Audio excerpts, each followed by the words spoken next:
Hey there, it's Kurt Nilsen with Sunrise Mortgage Group in Oregon City, Oregon. This is part 7 in a series of mini classes covering all the steps in the home buying process.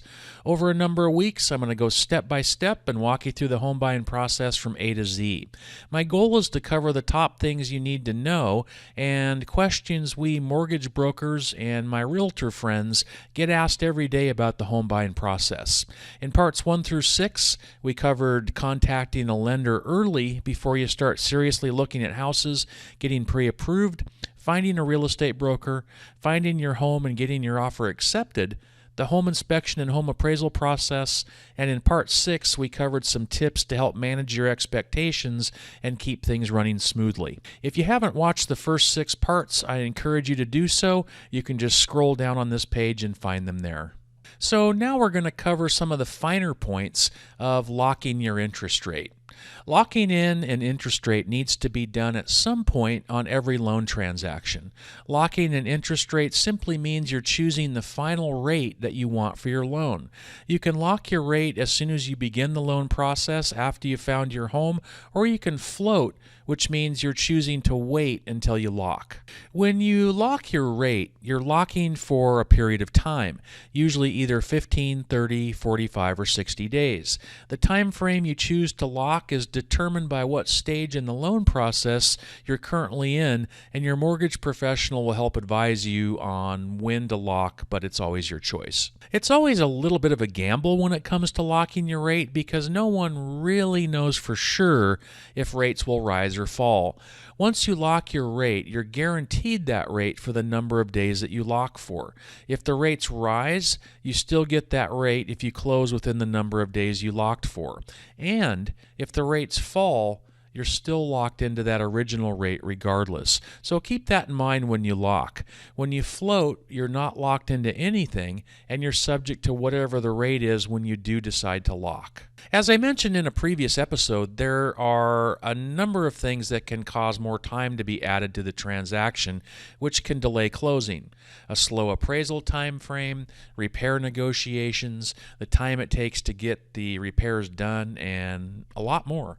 So locking early can be a little tricky. As an example, an average time frame to close a home loan purchase transaction is about 45 days. If you lock for 45 days at the very beginning of your transaction, and for some reason it takes, say, 50 days to close, your rate lock will expire. And it is expensive to extend an interest rate lock. A 5 to 7 day lock extension on a $250,000 loan would cost about $600. So follow your mortgage professional's advice regarding the optimum time to lock. Unless we're in a very turbulent time as far as volatile interest rates, I like to suggest to my clients that it may be wise to wait until after the home inspection and home appraisal is done before we lock.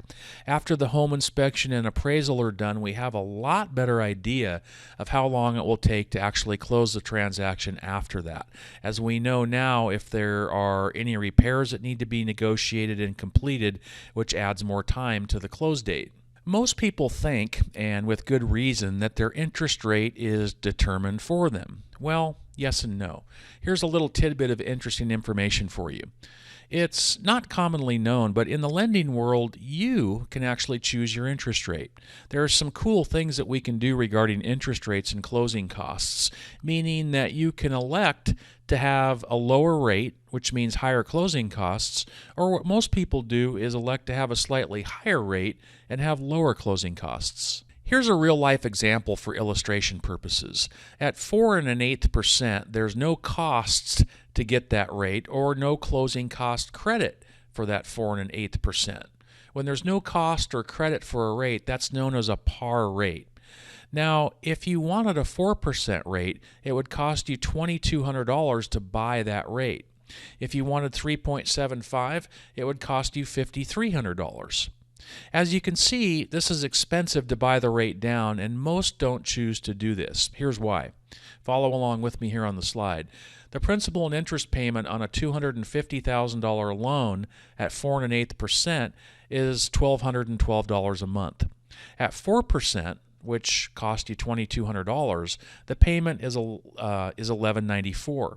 Not much difference for the $2,200, right? And at the 3.75 rate, which cost you $5,300, the payment is $1,158. So yes, you could buy the rate down from 4 1/8 to 3.75 for $5,300, but the difference in the payment is only $54 a month. It would take you 98 months, or over 8 years, for that $5,300 to begin paying for itself. So let's look at another example, this time going up with the interest rate. As I mentioned, 4 1/8% costs nothing or pays nothing in closing cost credit, so 4 1/8 is par. If you chose a 4 1/4% rate, you would get an $800 credit to your closing costs. This means $800 less out of pocket at closing. At 4.5%, that would give you a $3,300 closing cost credit. Again, $3,300 less out of pocket. The payment, as we mentioned, at 4 1/8 is $1,212 a month. The payment at 4.5% is $1,267. A $55 a month difference, but you're keeping $3,300 more in your pocket. Everyone's situation is different, and I'm not necessarily saying that having a higher rate with less closing costs is better for you or better than having a lower rate and more cost, but it is good for you to see an example of how these numbers work in real life. The bottom line, once again, your mortgage professional will lay all these options out for you so you can choose which scenario works best for you. Well, that's it for part 7 of the Smart Oregon Homebuyer Workshop series. You're getting close to getting the keys to your new home. Thanks a lot for tuning in.